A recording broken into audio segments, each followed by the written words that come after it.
اس نے کہا میرے باپ نے مجھ کو وصیت کی تھی کہ بیٹا تو 100 روپے کی جگہ 10 روپیہ منافع کھانا، لیکن جو بھی بلڈنگ بنانا بالکل صحیح میٹیریل لگانا۔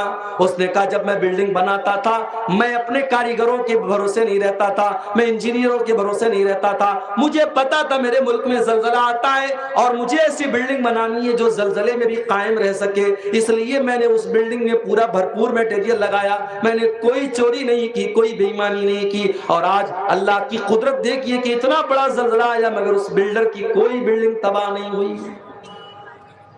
ایمانداری اور حلال روزی کبھی برباد نہیں ہوتی میرے بھائی، اور حرام کی روزی کبھی کام نہیں آتی۔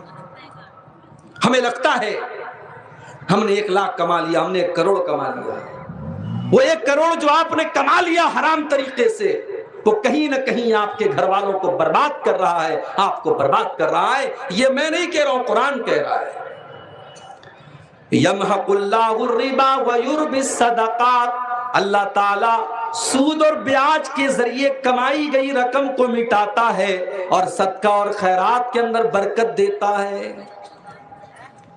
سود اور بیاج کے ذریعے آپ جو پیسہ کما رہے ہیں، آپ کو لگ رہا ہے کہ آپ منافع کما رہے ہیں، آپ پروفٹ کما رہے ہیں، پروفٹ نہیں، آپ لاس میں جا رہے ہیں، آپ گڈھے میں جا رہے ہیں۔ اور صدقہ خیرات آپ جو مدرسے میں مسجد میں اللہ کی راہ میں دے رہے ہیں، آپ کو لگ رہا ہے کہ آپ نے 5,000 دے دیا، 10,000 دے دیا، آپ گھٹا نہیں رہے، آپ بڑھا رہے اپنے کیپٹل کو۔ بھئی آج انسان اپنے پریوار کے لیے کیا کیا کرتا ہے؟ کتنے لوگوں نے اپنی بچیوں کے نام سے بینک میں کھاتا کھلوایا ہوگا، گورنمنٹ کی اسکیم کا فائدہ لیا ہوگا، سکنیا سمردھی یوجنا، لڑکی پیدا ہوتی ہے یوجنا میں پیسہ لے لو، 18 سال کے بعد اتنا پیسہ ملے گا، گورنمنٹ کی اسکیمیں ہیں، لوگ لیتے رہتے ہیں۔ کیوں لیتے ہیں بھائی؟ بچوں کے بھوشیہ کی فکر ہے۔ کسی نے 4 پیسے کما لیے تو برہروا میں، پاکڑ میں، کسی اچھے علاقے میں زمین جائیداد خرید لیتا ہے کہ میرے بعد میرے بچوں کے کام آئے۔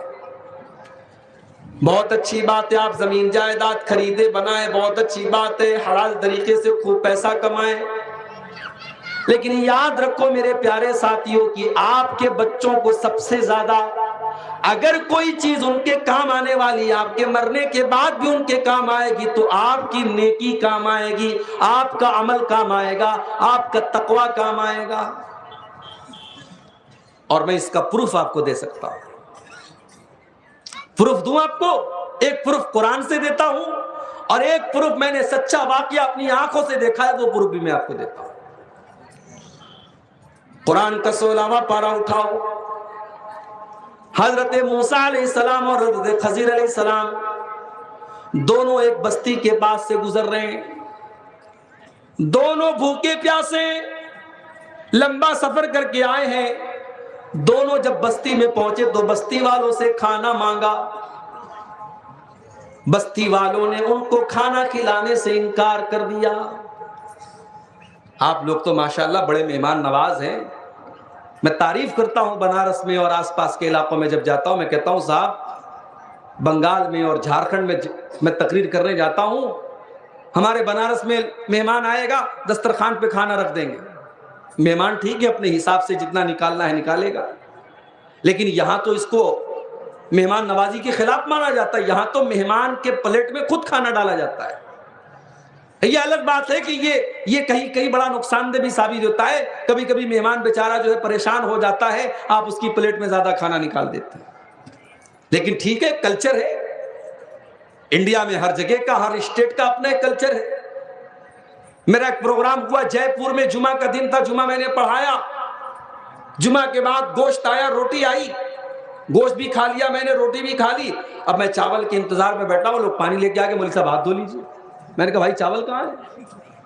بولے چاول تو نہیں ہے، چاول نہیں چلتا ہمارے یہاں۔ میں نے کہا چاول کے بغیر میرا کھانا نہیں چلتا۔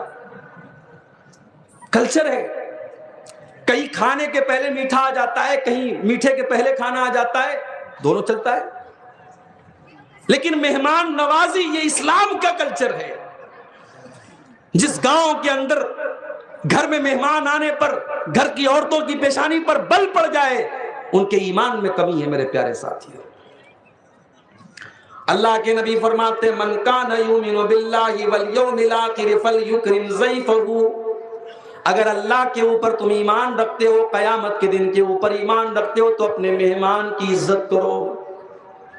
مہمان آپ کے گھر کا کھانا کھانے کے لیے نہیں آیا ہے، آپ کے ایمان کو مضبوط کرنے کے لیے آیا ہے۔ وہ ماجد دیوبندی کا شعر ہے نا، اللہ میرے رزق کی برکت نہ چلی جائے، اللہ میرے رزق کی برکت نہ چلی جائے، 2 روز سے گھر میں کوئی مہمان نہیں ہے۔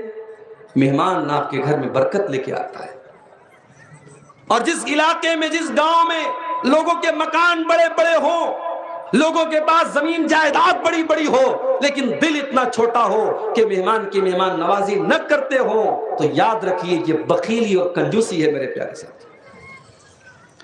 موسیٰ علیہ السلام اور حضرت خضر علیہ السلام دونوں اس بستی میں پہنچے اور دونوں نے کھانا مانگا۔ قرآن کہتا ہے فَأَبَوْا أَن يُضَيِّفُوهُمَا، بستی والوں نے، گاؤں والوں نے کھانا کھلانے سے انکار کر دیا، کہا نہیں ہمارے پاس، ہم کھانا نہیں کھلائیں گے، ہمارے پاس کھانا نہیں ہے۔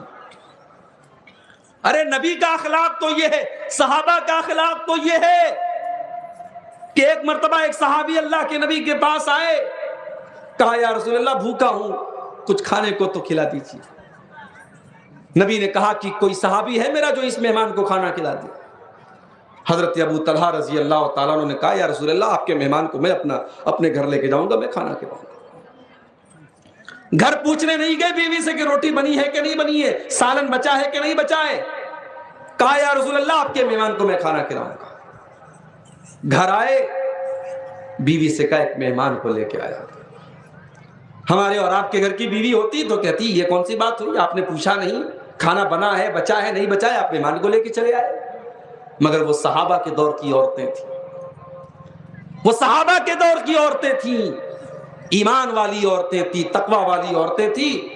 کہا مہمان آیا ہے بڑی اچھی بات ہے، مگر گھر میں کھانا نہیں ہے، تھوڑا سا کھانا ہے، بچوں کے بھر کا ہے، ہمارے بھر کا تو کھانا بھی نہیں۔ کہا ایک کام کرو، بچوں کو بہلا فسلا کے سلا دو، جہاں تک ہمارا تمہارا معاملہ ہے ہم مہمان کو کھانا کھلا دیتے ہیں، خود بھوکے رہ جائیں گے۔ جب مہمان کو میں لے کر کے آؤں گا اور کھانے کا ٹائم آئے گا، میرے سامنے بھی برتن رکھ دینا، مہمان کے سامنے بھی برتن رکھ دینا، اور کھانے کا ٹائم آئے گا تو چراغ کی بتی بجھا دینا، مہمان پیٹ بھر کے کھانا کھا لے گا، میں صبر کر لوں گا، تم صبر کر لینا۔ نبی کا مہمان ہمارا مہمان بنا ہے، یہ موقع ہاتھ سے جانا نہیں چاہیے۔ ابو طلحہ انصاری رضی اللہ تعالیٰ عنہ نے اور ان کی بیوی نے خود بھوکے رہ کر اور بچوں کو بھوکا رکھ کر کے اپنے مہمان کو کھانا کھلایا۔ اور اگلے دن جب صبح کو حضرت ابو طلحہ اللہ کے نبی کے پاس پہنچے تو اللہ کے نبی نے ان کو قرآن کی یہ آیت پڑھ کے سنائی کہ اے ابو طلحہ، تمہاری بیوی کا اور تمہارا عمل اللہ تعالیٰ کو اتنا پسند آیا کہ اللہ نے قرآن کے اندر آیت نازل کر دی وَيُؤْثِرُونَ عَلَىٰ أَنفُسِهِمْ وَلَوْ كَانَ بِهِمْ خَصَاصَةٌ۔ میرے نبی کے انصاری صحابہ، میرے نبی کے مدینہ کے انصار صحابہ تو اتنے دل والے ہیں کہ وہ اپنی ضرورت کو قربان کر کے دوسروں کے کام آتے ہیں، اپنا حق قربان کر کے وہ دوسروں کو دے دیتے ہیں۔ تو یہ اخلاق ہے میرے نبی کا اور نبی کے صحابہ کا۔ ان لوگوں نے کھانا کھلانے سے حضرت موسیٰ کو انکار کر دیا۔ حضرت موسیٰ اور حضرت خضر بیچارے بھوکے پیاسے ایک دیوار سے ٹیک لگا کر کے بیٹھ گئے۔ اچانک حضرت خضر نے دیکھا کہ دیوار ٹیڑھی ہے اور گرنے والی ہے۔ حضرت خضر کھڑے ہوئے اور قرآن کہتا ہے فَأَقَامَهُ، انہوں نے دیوار کو سیدھا کر دیا۔ پتہ یہ چلا کہ حضرت خضر کے اندر جسمانی طاقت بھی تھی۔ معاف کرنا میرے نوجوان بھائیوں، نبیوں کی سنت یہ ہے کہ آپ کا جسم بھی مضبوط ہو، اور جسم مضبوط اس کا ہوگا جو گٹکھا کھائے گا، اور جو شراب اور نشے کا عادی ہوگا اس کا جسم مضبوط نہیں ہوگا۔ جو طاقت کی چیزیں کھائے گا اور جو غذا کھائے گا اس کا جسم مضبوط ہوگا۔ یہ گٹکھا کھانے والے اور یہ نشہ کرنے والے، ان کے جسم کے اندر کیا طاقت ہے؟ کوئی ایک پھائٹ مار دے تو وہیں زمین پر بیٹھ جائے گا۔ یہ اللہ ہمارے نوجوانوں پر رحم فرمائے۔ ارے تھوڑا جم وم جایا کرو، تھوڑا باڈی کو مضبوط کرو، تھوڑا موسیٰ علیہ السلام کی جیسی باڈی بناؤ۔ موسیٰ علیہ السلام نے ایک آدمی کو ایک مکہ مارا، وہ وہیں مر گیا، اتنا طاقتور مکہ تھا حضرت موسیٰ۔ ہمارے نوجوانوں کو نبیوں کے طریقے پر اپنے فزیکل ٹریننگ اور اپنے بدن کی کثرت پر بھی دھیان دینا چاہیے. اب عبد الغفار صاحب کو چھوڑ دیجئے, وہ تو بیچارے تقریر کرتے رہتے, سفر کرتے رہتے, تو وہ کبھی موٹے نہیں ہو سکتے انشاءاللہ. میرا مسئلہ چھوڑ دیجئے, لیکن آپ اپنی فکر کیجئے. یہ جو نشے وشے کر رہے ہیں, جو گٹکھا کھا رہے ہیں اور دنیا بھر کی 3-5 چیزیں کھا رہے ہیں, یہ آپ اپنے جسم کو دوزخ میں ڈال رہے ہیں میرے بھائی, اپنے جسم کو برباد کر رہے ہیں آپ. حضرت خضر نے دیوار کو سیدھا کر دیا. موسیٰ علیہ السلام کو بڑا غصہ آیا. قال لو شئت لاتخذت علیہ اجرا, کہا کہ اے خضر آپ کو کیا ضرورت تھی ان کی دیوار کو سیدھا کرنے کی؟ جب یہ ٹیڑھے لوگ ہیں تو ان کی دیوار کو سیدھا کرنے کی کیا ضرورت تھی؟ آپ کو پیسہ لے لینا چاہیے تھا. ہم بھوکے پیاسے اللہ کے نیک بندے ہیں, ہم کو انہوں نے کھانا نہیں کھلایا اور آپ نے ان کی دیوار سیدھی کر دی. تو حضرت خضر نے کیا جواب دیا؟ وَأَمَّا الْجِدَارُ فَكَانَ لِغُلَامَيْنِ يَتِيمَيْنِ فِي الْمَدِينَةِ وَكَانَ تَحْتَهُ كَنْزٌ لَهُمَا وَكَانَ أَبُوهُمَا صَالِحًا. کہ اے موسیٰ, وہ دیوار 2 یتیم بچوں کے مکان کی دیوار تھی. وہ دیوار 2 یتیم بچوں کے مکان کی دیوار ہے, اور ان کے باپ نے مرنے کے پہلے اپنے بچوں کے لیے دیوار کے نیچے خزانہ چھپایا تھا. اگر دیوار گر جاتی, خزانہ سامنے آ جاتا اور گاؤں والے پورا خزانہ لوٹ کے چلے جاتے. گاؤں والے تو تھے ہی بخیل اور کنجوس. فَأَرَادَ رَبُّكَ أَن يَبْلُغَا أَشُدَّهُمَا وَيَسْتَخْرِجَا كَنزَهُمَا. اے موسیٰ, اللہ تعالیٰ نے مجھے حکم دیا کہ میں دیوار کو سیدھا کر لوں تاکہ کل جب وہ بچے جوان ہو جائیں, جب وہ بالغ ہو جائیں, جب وہ سمجھدار ہو جائیں, تب اپنے باپ کا خزانہ وہ حاصل کر لیں. اگر آج وہ دیوار گر جاتی تو بچوں کے باپ کا خزانہ لوٹ لیا جاتا. اور اللہ نے یہ احسان کیوں کیا؟ فرمایا وَكَانَ أَبُوهُمَا صَالِحًا, ان بچوں کا باپ نیک تھا. باپ اگر نیک ہے, اس کے مرنے کے بعد بھی اس کے خزانے کو اللہ تعالیٰ بچائے گا, اس کی زمین جائیداد کو بچائے گا. اور جس باپ نے حرام اور ناجائز طریقے سے پیسے کما کے بچوں کے لیے پراپرٹی بنائی ہے, معاف کیجئے, وہ اپنے بچوں کا بھوشیہ بنا نہیں رہا ہے, وہ اپنے بچوں کا بھوشیہ بگاڑ رہا ہے, وہ اپنے بچوں کو برباد کر رہا ہے. حضرت عبداللہ بن مسعود کو دیکھو, رات میں اٹھ کر کے تہجد کی نماز پڑھ رہے ہیں, اور تہجد کی نماز میں اسی سورہ کہف کی تلاوت کر رہے ہیں. اور جب اس واقعے کو انہوں نے پڑھا, جب حضرت موسیٰ اور حضرت خضر کا واقعہ انہوں نے پڑھا, اسی آیت کو بار بار دہرانے لگے اور رونے لگے. ان کا معصوم بچہ ان کے پاس سو رہا تھا. جب تہجد کا سلام پھیرا تو اپنے بچے کی طرف دیکھ کر کے فرمایا من اجلک یا بنیا, اے میرے بچے, تیرا باپ آج رات میں تہجد کی نماز پڑھ رہا ہے, آج اللہ کی بارگاہ میں آنسو بہا رہا ہے. اے میرے بچے, تیرا باپ تیرے لیے یہ سارا کام کرا ہے تاکہ کل تیرا بھوشیہ سرکشت ہو جائے, تیرا مستقبل محفوظ ہو جائے. اے میرے بچے, تیرا باپ تیرے لیے اتنی محنت کر رہا ہے. 2017 میں سعودی عرب گیا, پہلی مرتبہ. اللہ ہم سب کو زندگی میں کم سے کم ایک بار ان دونوں مقدس شہروں میں جانے کی توفیق عطا فرمائے, مکہ اور مدینہ. پہلی مرتبہ گیا میں, بڑا اچھا لگا. ظاہر ہے مسلمان ہر مومن کے دل کی تمنا ہوتی ہے. مدینہ کے اندر مسجد نبوی سے تھوڑی دور پر ایک ریسٹورنٹ کہہ لیجئے, ایک دکان کہہ لیجئے, اس کا نام ہے البیت. وہاں پر مرغا ملتا ہے, چکن, اس کو مسالہ وسالہ لگا کر کے, فرائی کر کے, بھون کر کے, اس کو عربی میں وہاں بولتے بروست. تو بڑا ٹیسٹی ہوتا ہے. اس کو اگر ایک مرغا آپ نے پورا کھا لیا تو ایک دم سمجھیے کھانے کی ضرورت نہیں پڑے گی. اس کو, اور کولڈ ڈرنک کو لوگ اس کو کھا کے کولڈ ڈرنک پی لیتے ہیں. وہاں کا ایک بہترین کھانا مانا جاتا ہے. آپ کبھی حج کرنے, عمرہ کرنے جائیں گے تو آپ وہاں مل جائے گا. تو مجھے وہاں کے بھائیوں نے بتایا کہ مولانا صاحب, یہ جو دکان ہے البیک, یہ 24 گھنٹے کھلی رہتی ہے اور کبھی بھی ایسا نہیں ہوتا کہ ان کے یہاں کسٹمر نہ ہو. اللہ نے بڑی برکت دی ہے ان کی تجارت میں, ان کے بزنس میں. تو ان لوگوں نے بتایا کہ البیک کمپنی کی شروعات جب ہوئی تھی تو ریاض, سعودی عرب کی راجدھانی ریاض سے شروعات ہوئی تھی.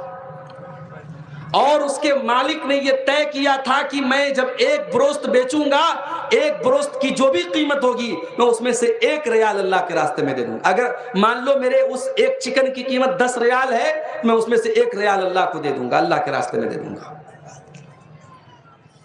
چنانچہ اللہ تعالیٰ نے اس نیک انسان کے کام میں بڑی برکت دی، بہت برکت ہوئی۔ وہ 1 ریال اپنے ہر چکن پیس میں، اپنے ہر بروست میں 1 ریال اللہ کی راہ میں دیتا تھا، بہت برکت ہوئی۔ پھر اس کی موت کا ٹائم آ گیا، اس کا انتقال ہو گیا۔ وہ جس یتیم خانے میں، جس مسجد میں، جس مدرسے میں وہ پیسہ دیا کرتا تھا، اس مدرسے کے، اس یتیم خانے کے ذمہ دار اس کے بچوں کے پاس آئے اور کہا کہ آپ کا باپ اپنی دکان کی سیلنگ میں ہر مال کے پیچھے، ہر بروس کے پیچھے 1 ریال ہمیں دیا کرتا تھا، ہم آپ کے پاس آئے ہیں، اب تو آپ کے والد کا انتقال ہو چکا ہے، کیا آپ اپنے باپ کے اس طریقے پر چلتے رہیں گے یا آپ اس کو بند کر دیں گے؟ آپ یہ 1 ریال دیں گے یا نہیں دیں گے؟ بچوں نے کہا ہمارا باپ کتنا دیتا تھا؟ کہا 1 ریال دیتا تھا۔ بچوں نے کہا ہم 2 ریال دیں گے۔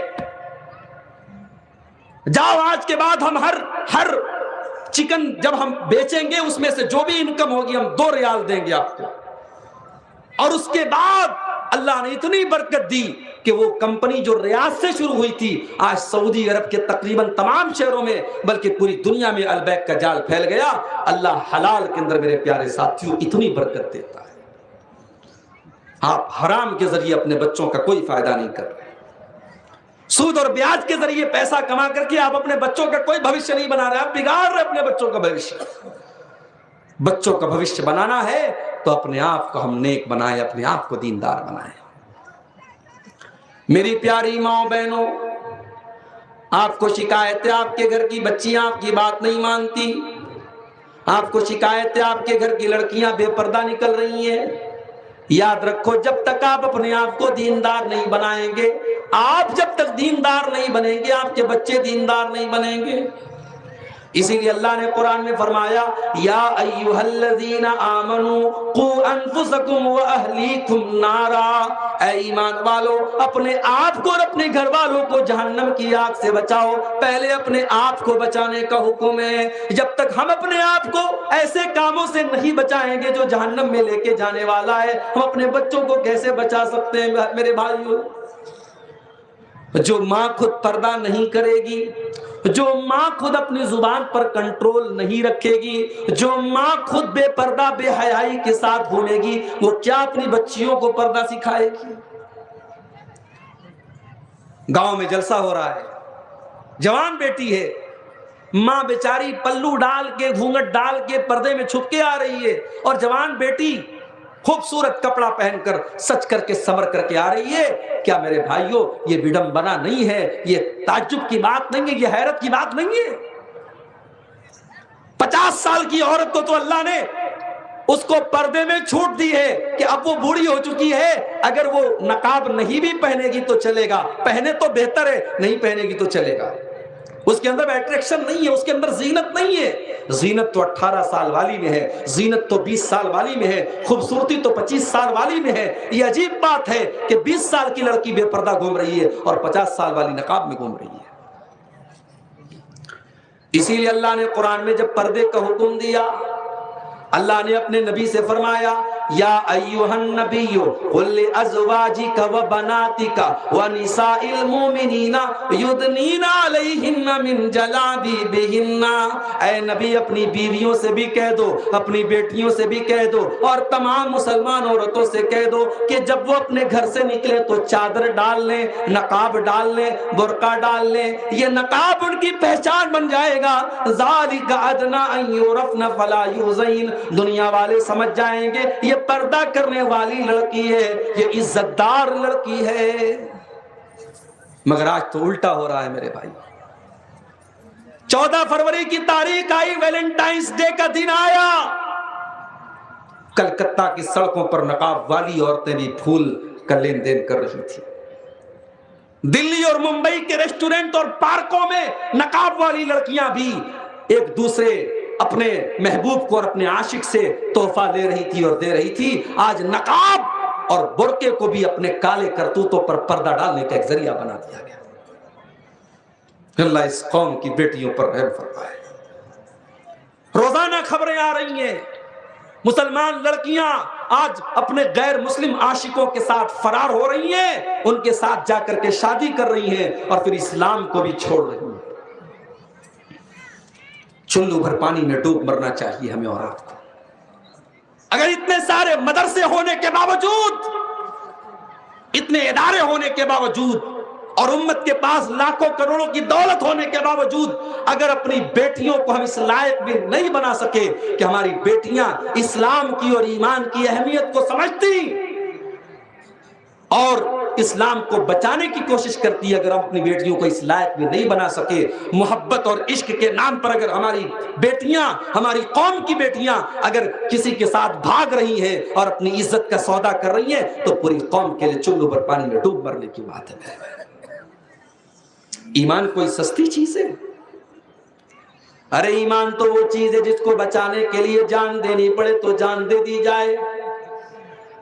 میری پیاری ماں بہنوں، ایک طرف یہ لڑکیاں ہیں جو اپنے باپ کا نام ڈبو رہی ہیں، اپنی قوم کا نام ڈبو رہی ہیں، اور ایک طرف دیکھو حضرت سمیہ رضی اللہ تعالیٰ عنہ کو دیکھو، وہ بیچاری اپنے جوان بیٹے کے سامنے ننگی کر دی جاتی ہیں، اپنے شوہر کے سامنے ننگی کر دی جاتی ہیں، ان کے بدن کے کپڑوں کو اتار دیا جاتا ہے۔ ہائے ہائے، ایک ماں کے لیے کتنی ذلت کی بات ہے، اس کے جوان بیٹے کے سامنے اس کو ننگا کر دیا جائے۔ او سمیہ، تیرے ایمان کا کیا کہنا، تیری استقامت کا کیا کہنا، تو نے جوان بیٹے کے سامنے ننگا ہونے کی ذلت کو گوارا کر لیا، مگر تو نے اسلام کو چھوڑنا گوارا نہ کیا، تو نے ایمان کو چھوڑنا گوارا نہ کیا۔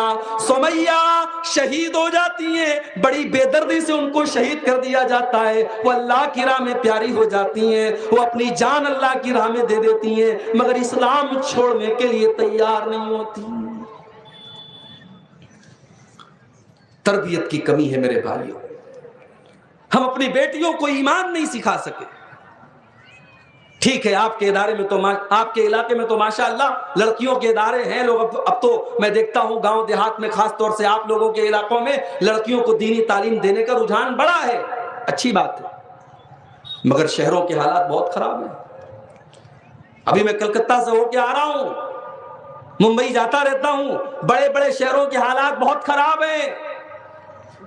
ایک تو بڑی تعداد میں مسلمانوں میں ایسے لوگ ہیں جو اپنی مسجدوں میں عورتوں کو جانے کی پرمیشن نہیں دیتے، ان کا فتویٰ ہے کہ صاحب عورتیں مسجد میں نہیں جا سکتی، مارکیٹ جا سکتی ہیں، گھومنے پھرنے جا سکتی ہیں، کلکتہ کی سیر کر سکتی ہیں، دلی کا قطب مینار دیکھ سکتی ہیں، لال قلعہ میں تفریح کر سکتی ہیں، لیکن مسجد میں جا کر کے نماز اور جمعہ نہیں پڑھ سکتی، فتویٰ لگا کے رکھا ہے۔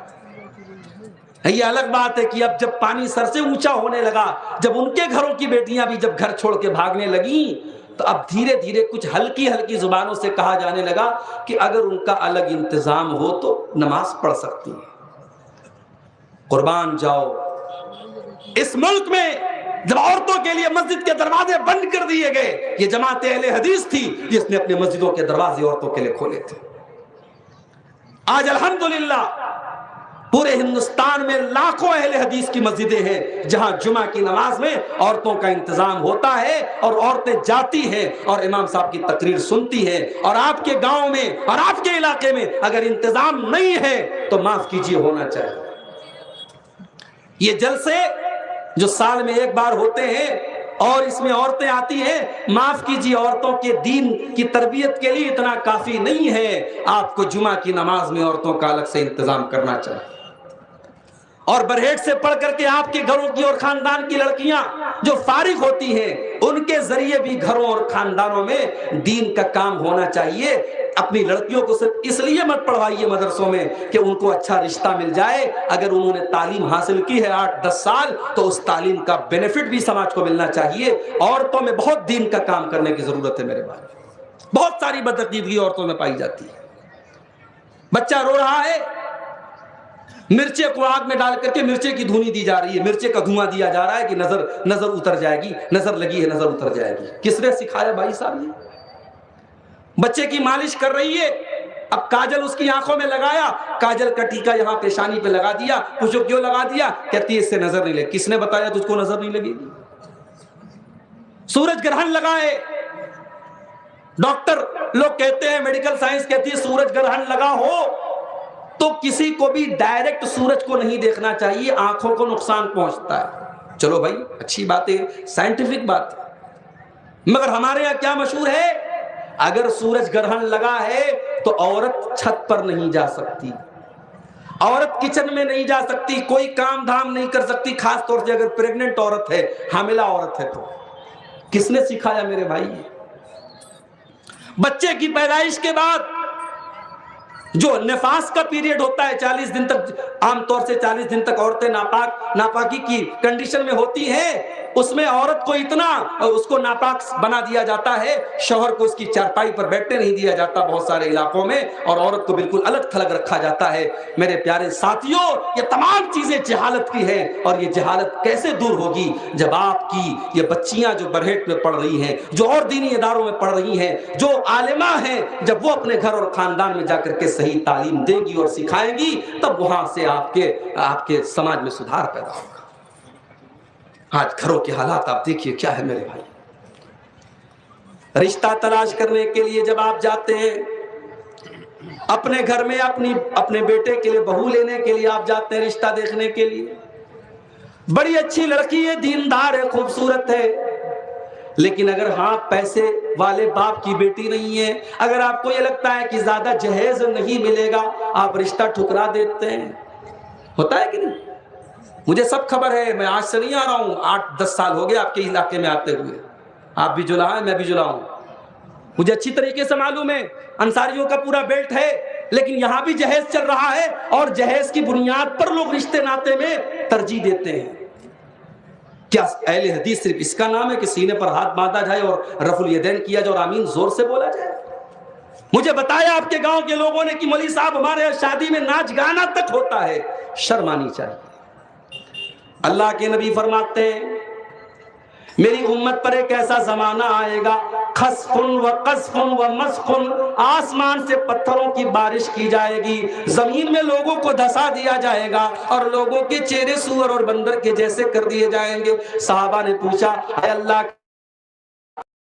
ناچ گانے کی چیزیں تمہارے گھروں میں آ جائیں گی، اور ایک حدیث میں جب تمہارے سر کے اوپر آ جائیں گی۔ آج ہمارا نوجوان ایئر فون اور ہیڈ فون لگا کر کے گانا سن رہا ہے، مجھے لگتا ہے کہ اللہ کے نبی نے ایئر فون اور ہیڈ فون کو سامنے رکھ کر کے یہ بات کہی کہ سروں کے اوپر ناچنے گانے والی آ جائیں گی۔ نکاح کا موقع یہ کوئی ایسا موقع نہیں ہوتا میرے بھائی جس میں آپ آزاد ہو جائیں۔ نکاح ایک انسان کی زندگی کا بڑا اہم دن ہے، اس دن کو تم یہ حرام کام، یہ ناجائز کام، یہ ناچ گانا، یہ تمام چیزیں کر کے اس دن کو بیکار مت کرو۔ یہ تمہاری زندگی کا برکت والا دن ہونا چاہیے، اس دن صحیح کام کرو اور سنت کے مطابق نکاح کرو، پھر دیکھو گھروں میں کیسے برکت آتی ہے۔ آج کیوں نہیں ہے گھر میں برکت؟ کیونکہ نکاح کے دن آپ نے مولوی صاحب سے نکاح پڑھوایا، بس یہی ایک کام سنت کے مطابق ہو رہا ہے، باقی سارا سنت کے خلاف ہو رہا ہے۔ رشتہ دیکھنے جا رہی ہے، دولت کو ترجیح دے رہی ہے۔ رشتہ دیکھنے گئی، لڑکی بہت اچھی ہے، پڑھی لکھی ہے، دیندار ہے، گھر آ کے کہتی ہے لڑکیاں تو بہت اچھی رہی، بس تھوڑا ہائٹ کم تھی، اس کی ہائٹ کم تھی، تھوڑا قد کم تھا۔ اللہ تعالیٰ کو جا کے مشورہ دے دو نا، کیوں نہیں اللہ تعالیٰ نے ہائٹ بڑھا دیا اس کی؟ ان کا بس چلے تو یہ بچے کی پیدائش کے ٹائم اللہ کو رائے دے دے کہ اس کا کلر تھوڑا اور گورا کر دینا چاہیے تھا، اس کو تھوڑا اور لمبا کر دینا چاہیے تھا۔ میرے بھائیوں، میری ماں اور بہنوں، یہ چیزیں انسان کے کنٹرول میں نہیں ہوتی۔ اللہ نے سب کو الگ الگ بنایا ہے، کوئی بہت گورا ہے، کوئی سانولا ہے، کوئی کالا ہے، کسی کی ہائٹ زیادہ ہے، کسی کی کم ہے، کسی کی میڈیم ہے۔ اگر لڑکی دیندار ہے، اگر لڑکی عالمہ ہے، پڑھی لکھی ہے، سب کچھ اچھا ہے، تو یہ کوئی بنیاد نہیں ہوئی کہ آپ صرف ہائٹ کی بنیاد پر، آپ کلر کی بنیاد پر رشتوں کو ریجیکٹ کر دے۔ کہاں جائیں گی وہ بچیاں، کہاں جائیں گے وہ غریب کی بیٹیاں؟ آج ہم نے جب رشتوں میں ان تمام چیزوں کو ترجیح دینا شروع کیا، نتیجہ یہ نکلا کہ ہمارے گھروں سے برکت ختم ہو گئی۔ اللہ کے پیارے نبی فرماتے تنکح المرأۃ لأربع، جب عورت کی شادی ہوتی ہے تو 4 چیزیں عام طور سے عورت کے اندر دیکھی جاتی ہیں. لمالہا مال دیکھا جاتا ہے، ولجمالہا خوبصورتی دیکھی جاتی ہے، ولحسبہا خاندان دیکھا جاتا ہے، ولدینہا دینداری دیکھی جاتی ہے. علماء کہتے ہیں عیسائی لوگ خوبصورتی دیکھا کرتے تھے، یہودی لوگ مال دیکھا کرتے تھے، عرب کے اندر خاندان دیکھا جاتا تھا، مگر اسلام کے آنے کے بعد اسلام نے کہا کہ دینداری دیکھا کرو، دینداری دیکھو. ارے دیندار عورت گھر میں آئے گی تو دیندار عورت کا مقام یہ ہوتا ہے کہ وہ صفا اور مروہ کے درمیان اگر دوڑ جائے تو اللہ کو حاجرہ کا دوڑنا اتنا پسند آ گیا کہ قیامت تک کے حج اور عمرہ کرنے والوں کو آرڈر دے دیا گیا کہ جب تک تم صفا اور مروہ کے درمیان چکر نہیں لگا لو گے تمہارا حج نہیں، تمہارا عمرہ نہیں. دیندار عورت کا یہ مقام ہے میرے بھائی. دیندار عورت اگر آپ کے گھر میں آ جائے گی آپ کے گھر کو جنت بنا دے گی. اللہ کے نبی فرماتے ہیں دنیا کلھا متاع وخیر متاع الدنیا المرأۃ الصالحہ، دنیا کی سب سے قیمتی دولت نیک عورت ہے. حضرت عمر فاروق نے اللہ کے پیارے نبی سے پوچھا اے اللہ کے نبی ہمیں کون سی چیز کو خزانہ بنانا چاہیے، کون سی چیز کو مال بنانا چاہیے؟ اللہ کے نبی نے فرمایا کہ 3 چیزوں کو خزانہ بنا لو، قلبا شاکرا ولسانا ذاکرا وزوجتا مومنتا تعینہ علی امر الاخرہ. آپ نے فرمایا اپنے سینے میں اللہ کا شکر ادا کرنے والا دل پیدا کر لو، اپنی زبان اپنے منہ میں اللہ کا ذکر کرنے والی زبان پیدا کر لو، اور دیندار عورت کو بیوی بنا کے لے آؤ. بڑی طاقت ہوتی ہے عورت کے جذبات میں. کبھی کبھی مرد کی طاقت وہ کام نہیں کر پاتی ہے جو عورت کا آنسو جو کام کر دیتا ہے، عورت کی زبان جو کام کر دیتی ہے. کتنا بڑا ظالم تھا فرعون. فرعون کو کسی نے بتا دیا کہ تیرے حکومت میں ایک بچہ پیدا ہونے والا ہے جو آگے چل کر کے تیری حکومت ختم کرے گا. فرعون نے آرڈر دے دیا کہ جہاں بھی بچہ پیدا ہو، اگر لڑکا پیدا ہو تو قتل کر دیا جائے. جب موسیٰ علیہ السلام پیدا ہوئے حضرت موسیٰ کی ماں ڈر گئی کہ اگر فرعون کو پتا چلے گا میرے لال کو بھی قتل کروا دے گا. اللہ نے کہا اے موسیٰ کی ماں تو ڈر مت، تو اپنے بچے کو صندوق میں رکھ کے پانی میں ڈال دے، صندوق میں رکھ کے پانی میں ڈال دے. پہلے اپنے بچے کو دودھ پلا اور دودھ پلا کے پانی میں ڈال دے. ہائے ہائے، ماں سے پوچھو ماں کا کلیجہ کیسا ہوتا ہے. ایک طرف فرعون کا ڈر ہے اور دوسری طرف اللہ تعالیٰ حکم دے رہا ہے کہ اے موسیٰ کی ماں تو پانی میں ڈال دے. ظاہر ہے پانی میں ڈالنے کے بعد کیا گارنٹی کہ وہ صندوق کہاں جائے گا، مگر اللہ کا آرڈر تھا. موسیٰ علیہ السلام کی ماں نے اللہ کی آرڈر کو پورا کیا اور اپنے بچے کو صندوق میں رکھ دیا اور اپنی بیٹی سے کہا کہ تو ذرا نظر رکھ دے کہ صندوق کہاں جاتا ہے. موسیٰ علیہ السلام صندوق میں ہے، صندوق پانی میں چل رہا ہے، تیر رہا ہے، اور ندی کے کنارے سے حضرت موسیٰ کی بہن اپنے بھائی کی نگرانی کر رہی، دیکھو میرا بھائی کہاں جاتا ہے. بھائی بہن کا رشتہ بھی بڑا پیارا ہوتا ہے. جن کے گھروں میں بہنیں ہیں وہ بہنوں کی قدر کریں. موسیٰ علیہ السلام کی بہن اپنے بھائی کے اوپر نظر رکھے ہوئے صندوق تیرتا ہوا فرعون کے محل کے پاس پہنچا. فرعون کی بیوی حضرت آسیہ نے دیکھا کہ صندوق نظر آ رہا ہے، اپنی نوکرانی کو بھیجا دیکھو کیا ہے صندوق میں. صندوق کھولا گیا تو خوبصورت بچہ حضرت موسیٰ علیہ السلام تھے. فرعون کی بیوی نے بچے کو گود میں لے لیا. اتنے میں فرعون آتا ہے، فرعون دیکھتا ہے میری بیوی کی گود میں بچہ ہے، لڑکا ہے. فرعون کہتا ہے کہ اس کو قتل کر دیا جائے. فرعون کی بیوی کہتی ہے لا تقتلوه عسى ان ينفعنا او نتخذه ولدا. اے میرے شوہر کتنا پیارا بچہ ہے، بہت سارے لڑکوں کو آپ نے قتل کرا دیا، لیکن میری ریکویسٹ ہے کہ آپ اس بچے کو قتل نہ کرائیے. ہو سکتا ہے یہ بچہ آگے چل کر کے ہمارے کام آئے، ہو سکتا ہے کہ ہم اسے اپنا بیٹا بنا لیں، آپ اس بچے کو قتل مت کروائیے. فرعون بہت بڑا ظالم تھا، کسی کی بات نہیں مانتا تھا، مگر بیوی کی بات مان گیا کہ ٹھیک ہے چلو تم کہتی ہو تو چلو ٹھیک ہے رکھ لیتے ہیں. اب بچہ رو رہا ہے، دودھ پلانے والیاں آتی ہیں، گاؤں کے اندر جو دایا ہوتی ہیں دودھ پلانے والی عورتیں وہ آتی ہیں. بچہ کسی کا دودھ پینے کو تیار ہی نہیں ہے. حضرت موسیٰ کی بہن وہاں پہنچتی ہے اور کہتی ہے کہ میں جانتی ہوں، ایک عورت کو جانتی ہوں، ہو سکتا ہے یہ بچہ اس کا دودھ پی لے۔ اللہ تعالیٰ نے موسیٰ علیہ السلام کی ماں کو فرعون کے محل میں بلوایا، فرعون کے محل میں پہنچایا، اور جیسے ہی موسیٰ علیہ السلام اپنی ماں کی گود میں جاتے ہیں فوراً رونا بند کر دیتے ہیں۔ فرعون آرڈر دیتا ہے کہ تم کو تنخواہ دی جائے گی، تم کو سیلری دی جائے گی، تم کو اس بچے کو دودھ پلانا ہے۔ دشمن کے گھر میں رہ کر کے دشمن ہی کی تنخواہ پر حضرت موسیٰ علیہ السلام کی پرورش ہوتی ہے۔ یہ اللہ کی قدرت ہے میرے پیارے ساتھی۔ تو بیوی شوہر سے بہت کچھ بنوا سکتی ہے۔ اگر بیوی دیندار ہو، شرابی شوہر کی شراب چھڑوا سکتی ہے۔ بیوی دیندار ہو، بے نمازی شوہر کو نمازی بنا سکتی ہے، اور اگر بیوی بے دین ہو تو گھر کے ماحول کو خراب کر سکتی ہے۔ میرے پیارے ساتھیوں، رشتے ناتے میں دینداری کو ترجیح دو، پھر دیکھو آپ کے گھر میں کیسے برکت آتی ہے۔ آج گھروں کا سکون ختم ہو رہا ہے۔ بھئی میاں بیوی کا رشتہ سکون کا رشتہ ہے، اگر بیوی کو شوہر سے سکون نہیں مل رہا ہے، شوہر کو بیوی سے سکون نہیں مل رہا ہے، تو پھر شادی کا کیا مطلب ہے؟ اللہ نے قرآن میں اس رشتے کو سکون کا ذریعہ بنایا ہے۔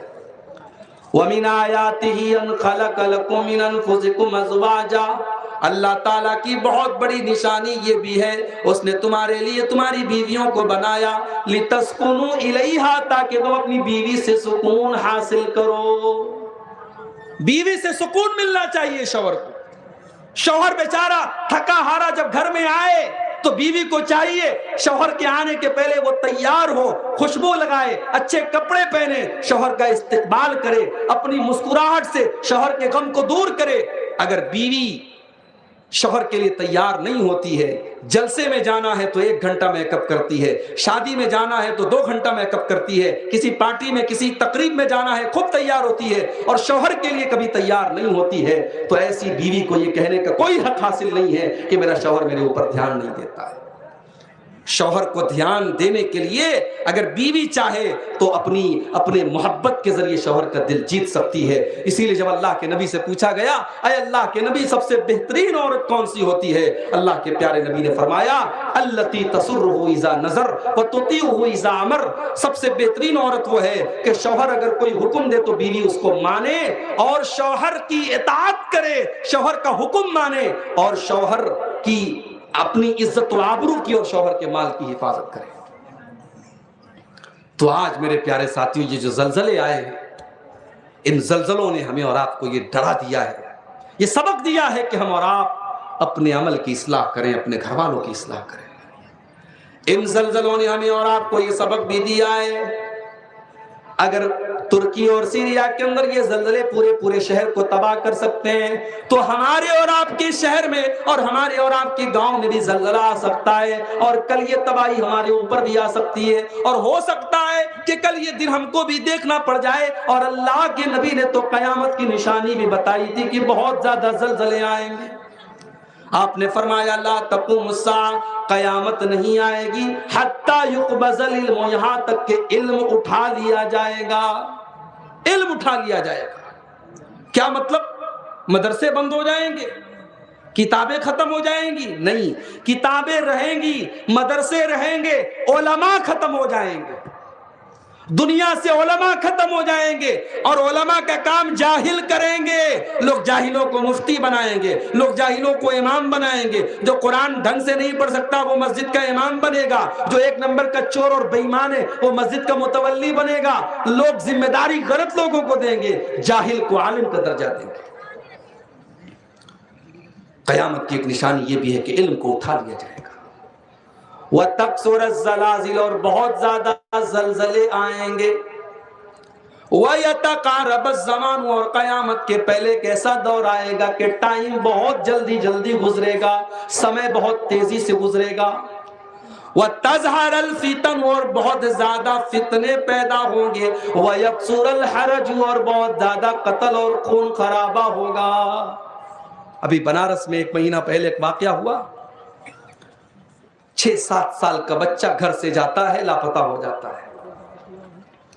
ماں باپ تھانے پہ جا کے رپورٹ لکھواتے ہمارا بچہ کل سے نہیں مل رہا ہے۔ 2 دن کے بعد بنارس کے ایک کوڑے کھانے کے پاس 2-3 بڑے پولیتھین کے پیکٹ میں بچے کی کٹی ہوئی لاش ملتی ہے۔ بچے کی لاش کے ٹکڑے ملتے ہیں، سی سی ٹی وی کیمرے سے کھنگالا جاتا ہے، قاتل پکڑا جاتا ہے، قاتل کو اریسٹ کیا جاتا ہے، پولیس پوچھتی ہے تو نے بچے کو کیوں مارا؟ قاتل کہتا ہے بچہ مجھے بہت چڑھایا کرتا تھا، میرا بہت مذاق اڑایا کرتا تھا، میں مجھ سے بہت ناراض تھا اس سے، اور میں نے اسے پکڑ کے لے جا کے قتل کر دیا۔ حالانکہ اس بات کی کوئی گارنٹی نہیں ہے کہ اس کی یہ اسٹوری صحیح ہے بھی کہ نہیں ہے، اس نے کس وجہ سے بچے کو قتل کیا، مگر آپ دیکھیے ذرا ذرا سی باتوں پہ قتل ہو رہے ہیں۔ 5-5 6-6 سال کی بچیوں کے ساتھ ریپ کے واقعات ہو رہے ہیں۔ کیوں انسان اتنا گر گیا ہے میرے پیارے ساتھیوں؟ اس لیے گر گیا ہے کہ آج دل سے یہ احساس مر چکا ہے کہ ہمیں اللہ کے سامنے کھڑے ہونا ہے، ہمیں اللہ کے سامنے جواب دینا ہے، اور قیامت کے دن ہماری زندگی کی پوری ریکارڈنگ اللہ کی دربار میں، اللہ کی بارگاہ میں اوپن کی جائے گی، اور ہم نے زندگی میں جو اعمال کیے ہیں سب کھول دیا جائے گا۔ وَكُلَّ إِنسَانٍ أَلْزَمْنَاهُ طَائِرَهُ فِي عُنُقِهِ وَنُخْرِجُ لَهُ يَوْمَ الْقِيَامَةِ كِتَابًا يَلْقَاهُ مَنشُورًا۔ ہم نے ہر انسان کا نامہ اعمال اس کی گردن میں لٹکا دیا ہے، اور قیامت کے دن ہم اس کے نامہ اعمال کو کھلی ہوئی کتاب بنا دیں گے، اور ہم بندے سے کہیں گے اقرا کتابک کفی بنفسک اليوم علیک حسیبا، میرے بندے تو اپنی کتاب کو پڑھ لے، تو دیکھ لے تو نے زندگی میں کیا عمل کیا تھا، آج تو خود اپنا حساب لے لے، ہم تیرا حساب نہیں لیں گے۔ اللہ کیا جو حساب ہوگا میرے پیارے ساتھیوں، اس میں کوئی بے ایمانی نہیں ہے۔ ہماری عورتیں سونار کیا جاتی ہیں، اپنے ناک کی نتھنی، اپنے ناک کی نتھیا اتار کر کے دیتی ہیں، سونار اپنے ترازو پہ رکھ کے بتا دیتا ہے ناک کی نتھیا کا وزن کیا ہے۔ سونار کا ترازو معمولی سے معمولی چیزوں کو تول دیتا ہے، لیکن قیامت کے دن اللہ کی بارگاہ میں جو ترازو رکھا جائے گا، وہ ترازو سونار کے ترازو سے بھی زیادہ خطرناک ہوگا۔ وہ ترازو کیسا ہوگا؟ اللہ نے فرمایا وَنَزَعُ الْمَوَازِينَ الْقِسْطَ لِيَوْمِ الْقِيَامَةِ، ہم قیامت کے دن انصاف کا ترازو رکھیں گے، فَلَا تُظْلَمُ نَفْسٌ شَيْئًا، اور کسی کے ساتھ کوئی ظلم نہیں کیا جائے گا، وَإِن كَانَ مِثْقَالَ حَبَّةٍ مِّنْ خَرْدَلٍ أَتَيْنَا بِهَا، ایک رائی کے دانے کے برابر بھی تم نے کوئی عمل کیا ہوگا، اس ترازو پر سامنے آ جائے گا، وَكَفَى بِنَا حَاسِبِينَ، اور ہم تمہارا حساب لینے کے لیے کافی ہیں۔ آج انسان اس دن سے نہیں ڈرتا ہے میرے بھائی۔ یہ زلزلے ہم نے دیکھے، لیکن ہم نے بس اس کو سماچار کی طرح سن لیا، ہم نے نیوز کی طرح سن لیا کہ ٹھیک ہے زلزلہ آیا، ہمارے دل پہ کوئی اثر نہیں پڑا، مسجدوں کی نمازیوں کی تعداد میں کوئی اضافہ نہیں ہوا، شراب کے اڈوں پر شراب پینے والوں کی کوئی کمی نہیں، زنا کے اڈوں پر زنا کرنے والوں کی کوئی کمی نہیں۔ اس کا مطلب یہ ہوا کہ یہ بڑی بڑی مصیبتیں بھی ہمارے دل کو پگھلانے کے لیے کافی نہیں ہو رہی ہیں میرے بھائی۔ اسی لیے اللہ نے قرآن میں فرمایا فَلَوْلَا إِذْ جَاءَهُمْ بَأْسُنَا تَضَرَّعُوا وَلَكِنْ قَسَتْ قُلُوبُهُمْ وَزَيَّنَ لَهُمُ الشَّيْطَانُ مَا كَانُوا يَعْمَلُونَ۔ ہونا تو یہ چاہیے تھا جب مصیبتیں آتی ہیں، جب زلزلہ آتا ہے، جب سیلاب آتا ہے، جب مہنگائی آتی ہے، جب ظالم حکومتوں کا دور آتا ہے، جب سونامی آتی ہے، جب کورونا وائرس آتا ہے، جب اس طریقے کی کوئی مصیبت آتی ہے، تو ہونا تو یہ چاہیے تھا میرے بندوں کہ تم اللہ سے توبہ کرتے، تم اللہ کی بارگاہ میں گر گڑاتے، تم اللہ کی طرف رجوع کرتے، لیکن تمہارے دل تو سخت ہو چکے ہیں، اور شیطان نے تمہارے کالے کرتوتوں کو اتنا سجا دیا ہے کہ تمہیں اپنے کالے کرتوت بھی کالے نہیں لگتے۔ ہمارے نبی کا حال تو یہ تھا میرے بھائی، تیز ہوائیں چلتی تھیں، بخاری کے الفاظ ہیں اللہ کے نبی گھٹنے پر گر جاتے تھے، ہوائیں تیز چلتی تھی، اللہ کے نبی گھٹنے کے بل گر جاتے تھے اور دعا کرتے تھے اللہم اجعلها رحمتا لنا ولا تجعلها عذابا لنا، اے اللہ یہ آندھی چل رہی ہے، یہ ہوا چل رہی ہے، اے اللہ تو اس کو ہمارے لیے رحمت بنا دے، اے اللہ تو اس کو عذاب مت بنانا، اے اللہ اس ہوا کو ہمارے لیے تو رحمت بنا دے۔ جب بھی آسمان میں بادل نظر آتے، جب بھی تیز ہوائیں چلتی اللہ کے نبی کا چہرہ اتر جاتا تھا، آپ کے چہرے پر ڈر آ جاتا تھا۔ ایک مرتبہ اماں عائشہ نے پوچھا، اے اللہ کے نبی کیا بات ہے؟ لوگ تو بادلوں کو دیکھ کر کے خوش ہو جاتے ہیں، جب ہوائیں چلتی ہیں تو لوگ خوش ہو جاتے ہیں کہ چلو بارش ہونے والی ہے، مگر آپ کا چہرہ اتر جاتا ہے، آپ کا چہرہ غمگین ہو جاتا ہے، کیا بات ہے؟ اے اللہ کے نبی ایسا کیوں کرتے ہیں آپ نے فرمایا، یا عائشہ ما یؤمننی ان یکون فیہ العذاب، اے عائشہ جب میں تیز ہواؤں کو چلتے ہوئے دیکھتا ہوں، جب میں آسمان میں بادلوں کو دیکھتا ہوں، اے عائشہ میں ڈر جاتا ہوں کہیں اللہ کا عذاب تو نہیں آنے والا ہے۔ ہواؤں کو دیکھ کر کے میں ڈر جاتا ہوں کہ کہیں اللہ کا عذاب تو نہیں آنے والا ہے، اس لیے کہ تم سے پہلے کی ایسی امتیں بھی دنیا میں آئی ہیں کہ اللہ نے ہوا کے ذریعے ان کے اوپر عذاب بھیجا ہے، اور ایسی بھی قومیں دنیا میں آئی ہیں کہ آسمان میں بادل آیا اور ان کو لگا کہ یہ بارش ہونے والی ہے اور بادل برسنے والا ہے، لیکن وہ بادل ان کے اوپر عذاب بن کر کے آیا۔ اس لیے اے عائشہ جب میں آسمان میں بادلوں کو دیکھتا ہوں اور تیز ہواؤں کو دیکھتا ہوں تو میں ڈر جاتا ہوں۔ ایک طرف ہمارے نبی کا یہ حال تھا اور دوسری طرف ہمارا یہ حال ہے کہ ہم اتنی بڑی بڑی مصیبتوں کو دیکھتے ہیں اور اس کے بعد بھی ہمارے دل پر کوئی اثر نہیں پڑتا۔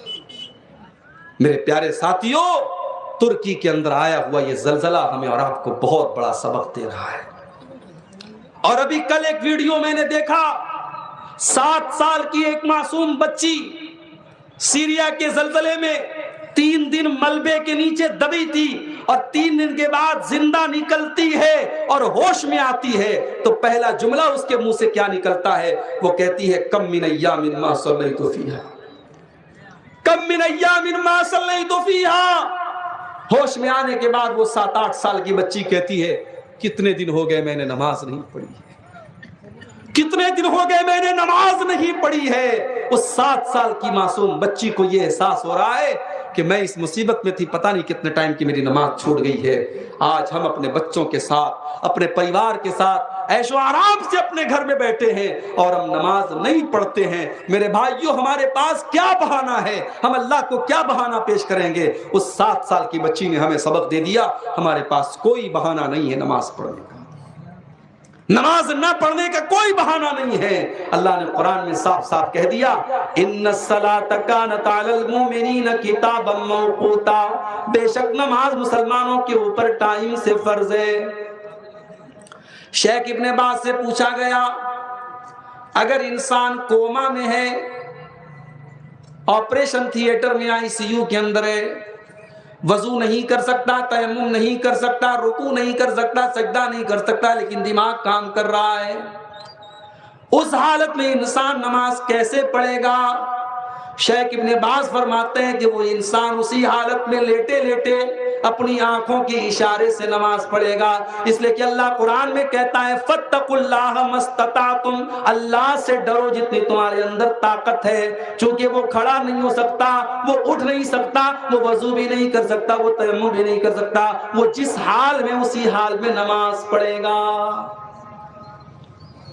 آج ہماری اکثریت نماز سے دور ہے، رات بھر تقریر سننے کے بعد صبح فجر کی نماز میں گنتی کے چند لوگ ہوتے ہیں میرے بھائی، اور یہ صرف آپ کے گاؤں کا نہیں، ہر گاؤں کا یہی حال ہے۔ چند بوڑھے اگر مسجد میں فجر کی نماز میں نہ پہنچے تو شاید مسجدوں میں فجر کی نماز میں تالا لگ جائے اور فجر کی نماز میں کوئی نہ آئے، مسجدیں کھلے ہی نہ، اگر یہ چند بوڑھے نہ پہنچے۔ ہمارے نوجوانوں کو تو رات میں فیس بک چلانے سے ہی فرصت نہیں ہے، رات میں 3 بجے چیٹنگ کرنے سے ہی فرصت نہیں ہے۔ کر عبادت خدا کی جوانی میں تو، کل بڑھاپا تیرے سر پہ آ جائے گا۔ میرے نوجوان ساتھیوں، یہ زلزلے ہمیں یہ سبق بھی دے رہے ہیں کہ آج اگر آپ کے پاس جوانی ہے، آج آپ کے پاس طاقت ہے، تو کل یہ طاقت ختم ہو جائے گی، کل جوانی ختم ہو جائے گی، کل بال سفید ہو جائیں گے، کل بدن میں جھریاں پڑ جائیں گی، اور پھر آپ کا جسم جب کمزور پڑ جائے گا تب آپ کو احساس ہوگا کہ کاش ہم نے جوانی میں اللہ کو راضی کیا ہوتا، کاش ہم نے جوانی میں اللہ کو راضی کرنے والا عمل کیا ہوتا۔ اسی لیے اللہ کے نبی فرماتے فرماتے ہیں اغتنم خمسن قبل خمسن، 5 چیزوں کی قدر کرو 5 چیزوں کے آنے سے پہلے، شبابک قبل حرمک، اپنی جوانی کی قدر کرو بڑھاپے کے آنے سے پہلے۔ او میری پیاری نوجوان بہنوں، او میرے نوجوان بھائیوں، اس جوانی کو عشق اور محبت کے چکر میں نہ ڈالو۔ دنیا میں اللہ نے ایک ہی محبت کو جائز قرار دیا ہے، اور وہ محبت میاں اور بیوی کی محبت ہے۔ باقی محبت کے نام پر جو بھی عشق اور محبت کے نام پر جو کچھ بھی ہو رہا ہے، وہ گندگی کے سوا کچھ بھی نہیں، وہ ہوس کے سوا کچھ بھی نہیں، وہ ٹائم پاس کے سوا کچھ بھی نہیں۔ میرے نوجوان بھائیوں، اپنی جوانی کو ان فضول کاموں میں نہ لگاؤ، اپنی جوانی کی حفاظت کرو، زنا کے قریب مت جاؤ، لا تقربوا الزنا، زنا قریب بھی مت جاؤ۔ عورت کو پردے کا حکم اسی لیے دیا گیا تاکہ وہ زنا کے قریب نہ جائے۔ مرد سے کہا گیا وہ اپنی نگاہوں کو نیچے رکھے تاکہ زنا کے قریب نہ جائے۔ دیور کو بھابھی سے دور رہنے کا آرڈر دیا گیا تاکہ زنا کے قریب نہ جائے۔ شوہر کو حکم دیا گیا کہ بغیر مجبوری کے بیوی کو چھوڑ کے نہ جائے تاکہ زنا کے قریب نہ جائے۔ ایک اجنبی مرد اور ایک اجنبی عورت کو اکیلے میں ملنے سے منع کیا گیا تاکہ زنا کے قریب بھی نہ جانے پائے۔ اسلام نے زنا کے قریب لے جانے والے تمام چور دروازوں کو بند کر دیا، اور اسی لیے اللہ نے قرآن میں کہہ دیا وَلَا تَقْرَبُوا الزِّنَا، تم زنا کے قریب بھی نہ جانا۔ اپنی جوانی کی حفاظت کرو۔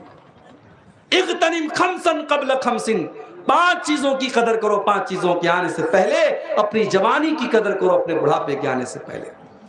وَصِحَّتَكَ قَبْلَ سَقَمِكَ، اپنی تندرستی کی قدر کرو اپنی بیماری کے آنے کے پہلے۔ آئے دن ہم خبریں سنتے رہتے ہیں، اچھا خاصا آدمی کینسر کا مریض ہو گیا اور 1-2 مہینے کے بعد اس کا انتقال ہو گیا۔ اچھا خاصا انسان، اس کے دماغ میں ٹیومر ہو گیا، اس کے پیٹ میں کوئی بیماری ہو گئی اور انتقال ہو گیا۔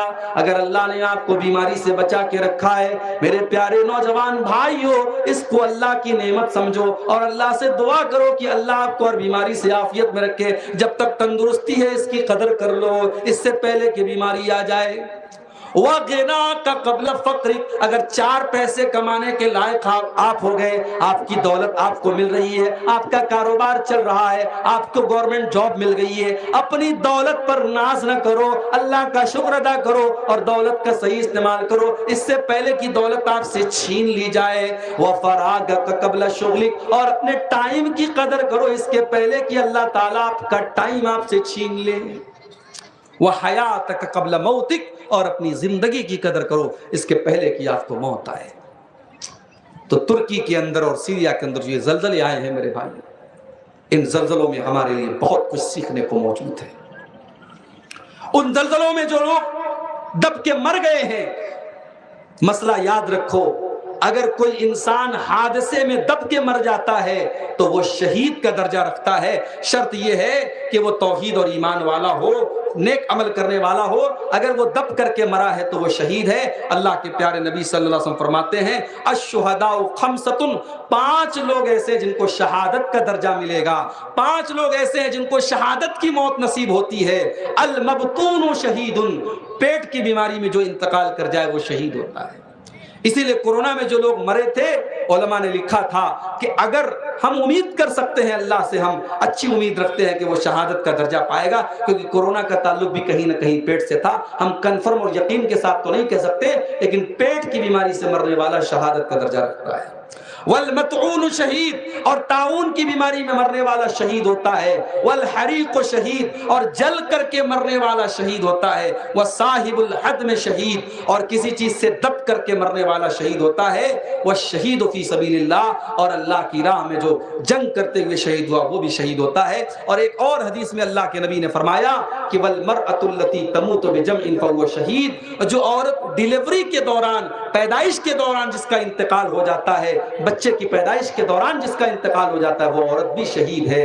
اس کا مطلب یہ ہوا کہ اس کو اللہ تعالیٰ کے یہاں شہادت کا درجہ ملے گا، لیکن شرط یہ ہے کہ ساتھ میں اس کا ایمان اور عقیدہ صحیح رہا ہو، اس کا عمل صحیح رہا ہو۔ ہمارے وہ بھائی جو ان زلزلوں میں دب کر کے مرے ہیں، ہم ان کے حق میں بھی دعا کریں کہ اللہ ان کو، ان کی نیکیوں کو قبول کرے، ان کی خطاؤں کو معاف کرے، اور ہم سے جہاں تک ہو سکے ان زلزلوں میں اور اس طریقے کی قدرتی آپداؤں میں ہم سے جو سپورٹ ہو سکے ہم مدد کریں۔ اور اگر ہم مدد نہیں کر سکتے تو کم سے کم ہم دعا ان کے لیے کریں کہ اللہ ان کو اس مصیبت سے محفوظ رکھے، اور ہم اپنے حق میں بھی دعا کریں کہ اس طریقے کا زلزلہ اور اس طریقے کی پریشانی ہم پر نہ آئے۔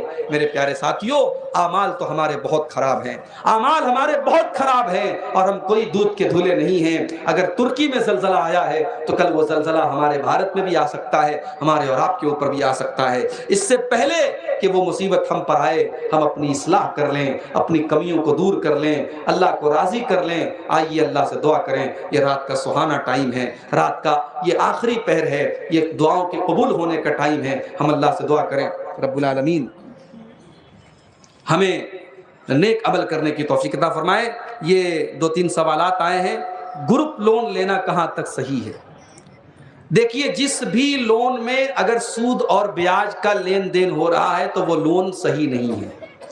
اگر آپ چاہتے ہیں کہ سماج کے اندر کچھ ایسے لوگ ہیں جن کو لون کی ضرورت ہے، تو کچھ جو پیسے والے لوگ ہیں وہ ایسا سسٹم بنائیں کہ آپس میں ایک دوسرے سے سپورٹ کر کے ایسے غریب لوگوں کو بغیر انٹرسٹ کے ان کو لون دیں۔ جو واقعی میں ایماندار ہوں، قابل اعتماد لوگ ہوں، ان کو بغیر انٹرسٹ کے قرض حسنہ دیں، یعنی بغیر سود اور انٹرسٹ کے ان کو لون دیں۔